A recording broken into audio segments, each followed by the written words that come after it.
Hello guys, ayan, magandang buhay. Again, magluluto tayo ng ginataang manok guys. Na may papaya. Alright, new episode. Magandang buhay and may galap shoutout sa lahat ng ating mga viewers. Ayan, para sa pagluto ng ginataang manok. Mag-isa tayo ng bawang sibuyas. And lagyan natin ng tanglad. Para masarap. Yan, kung di pa kayo nakapalo sa aking page, please do follow. Maybe follow. Alright. Simulan natin ang pagluto. Yan, mag-isa tayo ng bawang sibuyas. And lagyan natin yung manok. Yan, sa pag-iwa ng manok. Ganyan guys. Kung gusto nyo maliit, litan nyo na lang. Alright. Sutin lang natin yun guys. Para yung lasa ay maghalo-halo guys. Masok siya sa katin ng manok. Para all pumapasok. Alright. At may ganap shout sa ating mga sharers, new followers.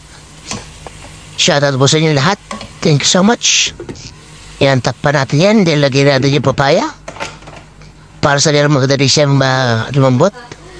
Tisulun natin yung gata guys. Yan, yun po yung coconut cream.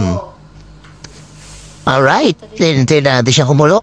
Lagyan natin siya ng chain cubes. Alright, a few minutes. Lagyan natin ng paminta. Alright, pampalasa. And lagyan natin ng asin.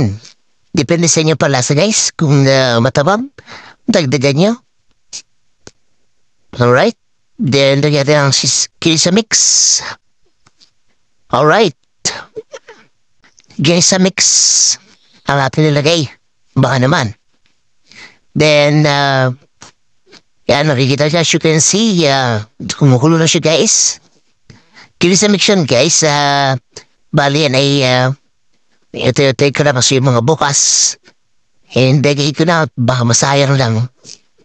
So yan, paruin lang natin guys. Simple lutuin lang yan guys. Ganyan lang yan. So yan. Medyo okay na yan.